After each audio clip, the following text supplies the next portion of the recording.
Yung kalabasa, ampalaya, okra, tsaka talong. Ano yun? Prutas o gulay? Gulay. No. Ay, culinary speaking, yes. Pero botanically, no. Bakit?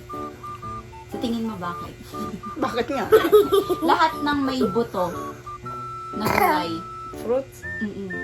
ano siya, prutas siya. Kasi, di ba, yung, kumbaga requirement sa prutas, para maging prutas siya, kailangan may seed siya at saka flower. Di ba yung kalabasa? May flower yon.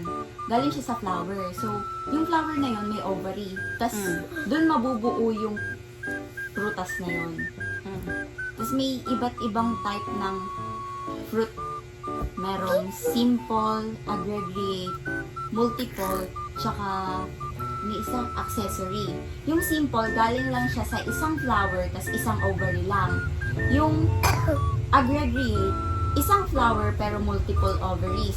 Tapos yung multiple flower, multiple ovaries. Tas yung accessory, galing siya sa ibang part ng halaman na yun, like ng flower na yung flower. Galing siya sa ibang part. Na-convince ba kita na ano yun? Basta lahat ng may buto, prutas yon. Di ba sa bahay kubo? Kala natin gulay doon. Halaman nga sabi sa bahay ko, ang halaman doon. May halaman yun. Di ba, baby? Hindi. Hindi. Ano yung okra? Gulay o prutas? Gulay. No. In-explain ko kanina, hindi ka nakikinig sa akin. Tatay, shake tak.